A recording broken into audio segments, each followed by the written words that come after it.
Good morning from Halifax. I'm Megan. I'm April. And today we're going to be talking to you about a project that began in 2017, created by ADSM for Women and Children, called Diverting Families from Shelter to Home. In typical pandemic fashion, one of our co-presenters, Diana Franklin, isn't able to be here to record this introduction physically. However, her story will remain interwoven within the presentation. Diverting Families is a community-based model aimed at preventing families from experiencing homelessness.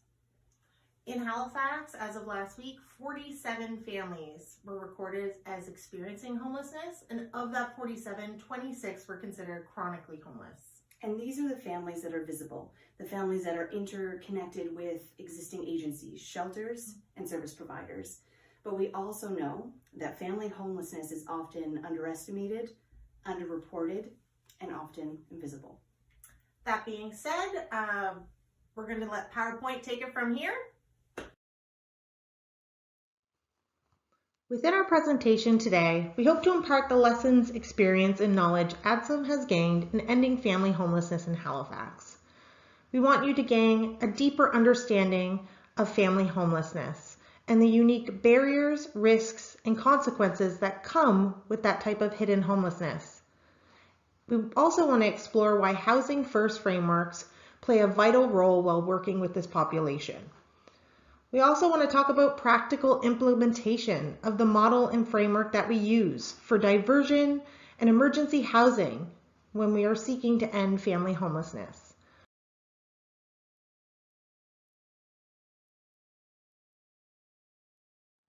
All right, so before we get into this epic origin story, we just want to acknowledge the bigger picture and the importance of viewing homelessness through an intersectional lens. We know that families who are marginalized are at higher risk of experiencing housing instability and experiencing it for prolonged periods of time. Families who enter our program have multiple acuities that often intersect, creating complex barriers to safe, affordable housing.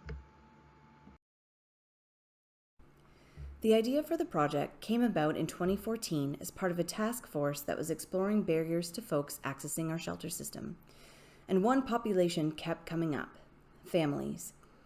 Homeless shelters were just not designed to be family-friendly and to accommodate the diverse nature of this population.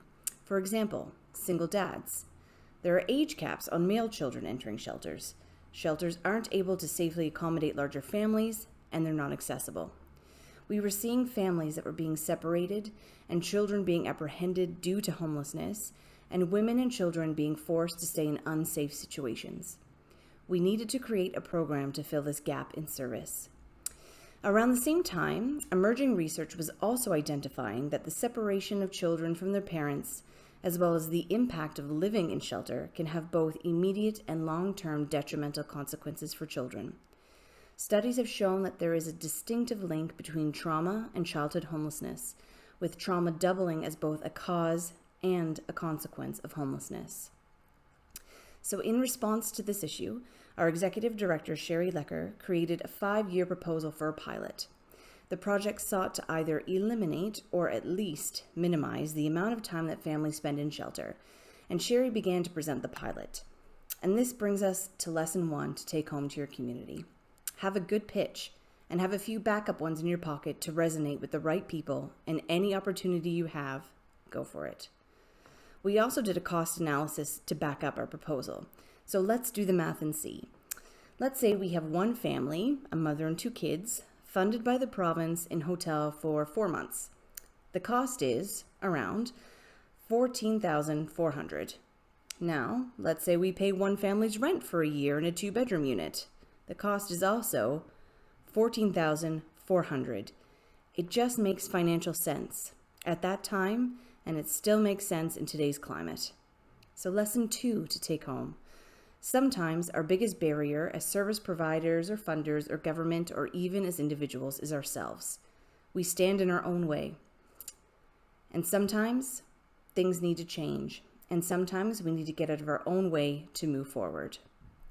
So we approached a private funder who had been a long-time supporter of our organization. He gifted ADSM $125,000 to trial the project. And this brings us to lesson 3. Independent funds are essential. your money to do your own thing so you can take risks, you can get the outcomes that are important so that funders and the government can then back your ideas. So what does it take to move a family from homelessness to housing? This is what our program saw in 2020 to 2021. 111 families with 206 children diverted from shelter. 0 families spent nights in shelter since 2019. 18 families had successfully transitioned off the program, and 49 families are stably housed. We provided the outcomes and we started to get the funding from the federal government and later on the provincial government. And just this past week, our Premier announced that the provincial government is funding Diverting families to roll out the model across the province in different communities. So how does the model work exactly? There are 3 steps to stabilize a family experiencing homelessness. 1. Intervene to reduce crisis. 2. Help families to make a long-term housing plan with financial assistance. And 3. Support healing. And to achieve this, we offer a variety of interventions ranging from eviction prevention, temporary emergency housing, rapid rehousing services, and ongoing wraparound outreach support. The program is essentially divided into 2 facets that both work in tandem: prevention, diversion, and emergency housing. Our current operating budget is around $575,000. So for those of you who are interested in a detailed breakdown, we can absolutely provide a copy of our most recent projected costs for one of our sister projects, which outlines the funding for a basic program. So diversion and prevention. This is a key element of the program. It's the intervention before a family reaches crisis point in homelessness. This mostly consists of soft touch supports and not so much case management. It looks like mediation between a tenant and a landlord, supporting clients through tenancy court, applying for housing subsidies, connecting families with resources and referrals, paying for transportation, temporary hotel stays, or paying off power or rental arrears. This past fiscal year, the Diversion and Prevention program spent just under $30,000 to keep 50 families housed. In comparison, the cost of 50 families for hotel for 4 months is $720,000, and they're not even guaranteed to be housed. The second strand of this program is our emergency units. At the moment, we offer 10 emergency units located in various neighborhoods around the city. Add some sources and signs the master leases. Careful consideration goes into finding the right emergency units for families, as we want to set people up for success. Things that we often consider: location. Is it on a bus route? Is it close to schools? What local family community supports are available, such as food banks and recreation centers? We want to offer a range of units in different locations to cater to different needs and preferences of our families. We consider the actual building itself. Is it a family-friendly building, or is it mostly seniors? Is a mom going to be able to manage a stroller and a toddler while carrying her groceries to her unit? Etc., etc. Affordability. Could a family afford to take over this lease? We don't want to rent out expensive units that are outside of a family's income bracket.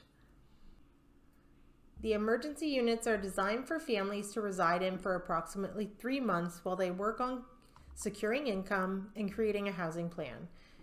If the family is on income assistance, then they pay the standard rental rate to the program. If they work, then it's 30% of their earnings that goes towards rent. If they don't have any income at all, we work with them to secure income. Our program furnishes the apartments tailored to each family's needs. The furniture then belongs to the family. When the family moves, the furniture moves with them. This piece is quite important to us. Treasured possessions such as pets, toys, clothing, and other comforting items often get left behind when a family starts experiencing homelessness. This can be extremely upsetting for a child's sense of peace, attachment, and security. Within our program, the families are able to keep some sense of normalcy by being surrounded by objects that are comforting and familiar, even as they move. If we do not have any emergency units available, we will either fund the family in hotel or we will work with income assistance to ensure that a family is funded. Either way, they become housed or they stay in hotel until emergency unit opens up. The ideal situation is that a family moves into an emergency unit that is a good fit for them. We want it to tick all the boxes for the family and the landlord, and then hopefully, if that relationship is a fit, the family could possibly take over that lease and the apartment can become their own. When we first started the program, we had 2 emergency units. We've slowly increased our stock over time as the program grew not only in funding, but reputation-wise with the wider community. Landlords who had worked with us began to offer additional units. We work really, really hard at these relationships, and we tried to build trust and respect. We check in with the landlords almost as often as we check in with clients. This is a proactive measure. We want to know about any issues before they turn into a crisis. We also have developed a whole landlord engagement campaign and materials, and we are so happy to share those with you upon request. So who is eligible? We have different eligibility criteria for each facet of the program.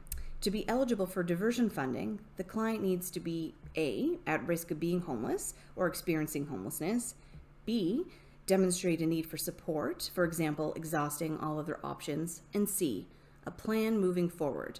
We are always working towards sustainable plans. We usually do a follow-up in 6 months and then again at 12 to track whether this diversion has been successful, and 99% of the times it is. When we began the program, we were working with families staying in our emergency shelter.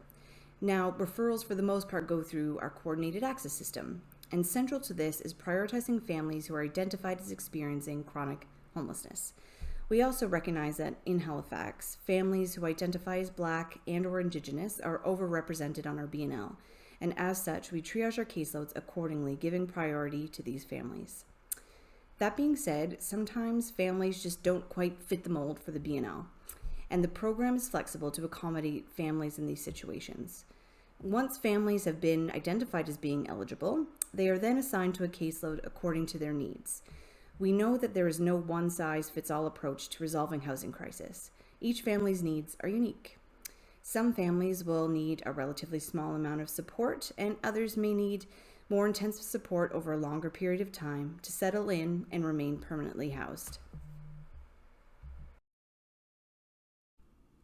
For the program, we have a full-time social worker, which is me, who supports a caseload of around 20 families. Currently, we are using the Vulnerability Index, or VI, as an assessment and prioritization tool, so families who score 10 and above will be allocated to this caseload. We also have a full-time housing support worker who has a larger caseload of 25 to 30 families. She supports families who may have less complexities and usually have a VI score of between 5 and 9. We know that the VI is not an accurate predictor of families' acuity and reality. We reserve some flexibility to move families between caseloads to provide the appropriate service despite VI score as we get to know folks. We work with folks on a daily or weekly basis while they're in temporary housing, emergency units, or hotel. Once the family is housed, we meet them on a weekly basis for about the first month. For the next 2 months, we connect with them bi-weekly, and after the 3rd month housed, and if the family is stabilized, we typically move on to monthly meetings. However, each support plan is geared towards the family maintaining their housing, and as such, meetings could be more frequent based on the family's needs. We aim to provide wraparound supports, initially with the focus always being on housing first. Once families are settled, we focus on the other tenets of the program. reconnection, and resilience. We support families in getting connected and established within their community. If they need help to work towards their personal goals, such as employment, education, reconnecting with family, closing CPS files, health, social, whatever their needs are, we typically work with them for about a year after they signed their own lease. After being housed for a year, the family will typically graduate from our program, provided that they are stably housed and that they feel like they've met some personal goals. We do a further 6-month and 12-month check-in to ensure housing stability has continued. The majority of families we support have been able to graduate and maintain their housing. There are a few families that we continue to support past the year mark to ensure that they remain housed. It is important to note that although families may officially graduate, they are always able to reconnect for any type of support. We are always open to clients continuing to reach out. The program takes a lot of logistics to work, and it takes a team to manage all of the working parts. We always have between 10 and 12 emergency units. However, we started off with the basics. 2 emergency units and 1 social worker who is part-time and mostly worked out of her car and met with folks in community. We quickly realized that this was not enough, and over time, we have grown to add a social worker, a housing support worker, a diversion specialist, an admin assistant, finance manager, a maintenance team, our executive director, and a program manager. With the time constraints, we can't go into too much detail about the logistics and the details of each role, but we can share this with those of you who are interested later. Our team also extends to the community.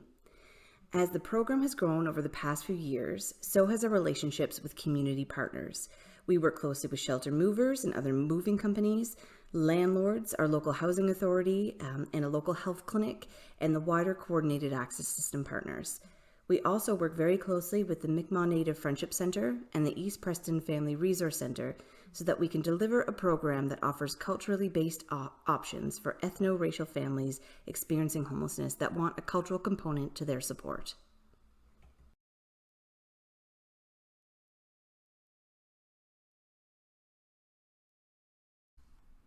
So I'm going to take this slide to talk about the different approaches that we use within the Diverting Families program. Something you've probably heard throughout this presentation numerous times, housing first principles. We believe housing is a basic human right. We prioritize the most vulnerable. We operate on client choice and self-determination, the separation of housing and services, harm reduction, and we use scatter site housing. We are client-centered and solution-focused. We meet clients where they are at. We do not require any change for them to participate in our program as long as they meet the base criteria of 1 caregiver with at least 1 dependent under the age of 19 years. We adapt our work based on the individual and family needs on an ongoing basis. If something is not working or the needs of the family change, the expectation is that we pivot our work and our approach to brainstorm creative solutions on how to provide wraparound supports for that family. Strengths-based perspective. We place emphasis on the participatory helping relationship in which the caregiver is supported and empowered to define their family's reality and goals. This includes supporting the family and allowing space for them to rebuild self-esteem through routine creation and family reconnection. Sometimes it involves talking through the challenging of negative labels, barriers, and societal expectations, as well as negative beliefs that they have held about themselves. Oftentimes, our families are incredibly resilient and resourceful. And honestly, when they arrive in the emergency units, it's usually after a long period of being in survival mode. Our program works in collaborative ways with many community organizations to ensure access to cultural components of support. Like my lovely colleague Megan said earlier, we often work in consultation with the Mi'kmaq Native Friendship Center, the East Preston Family Resource Center, and the North End Community Healthcare Center that offers culturally informed healthcare.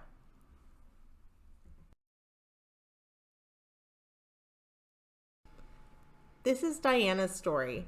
As we said earlier, she's not able to be here, but she asked us to share it. 2 years ago, Diana and her 2 sons found themselves suddenly homeless with nothing but the clothes that they were wearing. Diana went from couch surfing to having no place to stay, to hotel, and eventually spent time in one of our emergency units. Diana knew that the solution to their homelessness was permanent housing. Having a safe place to stay offered Diana the space to breathe and to regroup. She began the difficult job of hunting for a place in a housing market with low inventory and high rental prices. When you are homeless, it's like being in the middle of a storm, and it's very easy to get lost. Knowing that I had ADSM advocating for me, visiting apartments with me, supporting me with things like food, clothing, furniture, and frequent check-ins, kept me focused on my goal of finding a safe, permanent home for my family. At a time of such crisis, sometimes ADSM saw my needs before I did, because I was so overwhelmed. Knowing they had my family's best interest in mind allowed me to focus on my most important job, ensuring that my boys were okay. Being able to focus on being a mother, despite the chaos going on around me, was so important for my children's well-being. After a couple of months, Diana and her sons found a house and began to rebuild their lives and routines. She shared with us that without ADSM vouching for me, steering me in the right direction to access the services and assistance available to me, and staying by my side while we made our new home our own, I don't know where we would be. They never made me feel like they were doing this for me, but that they were doing it with me. They helped me see that, with support, I worked hard to make this happen for my family.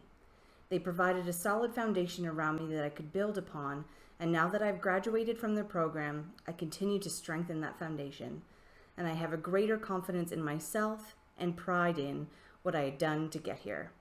Diana and her sons, now aged 5 and 17, have been housed for 2 years. They are settled and thriving in their new community. So this is a quick snapshot of the program. Capturing it in 22 minutes was a bit of a tall order for us. There's no need to reinvent the wheel, and we are happy to share our documents, resources, and to have further conversations with any of you who are interested in bringing diverting families back to your communities. This work has been both incredible and challenging.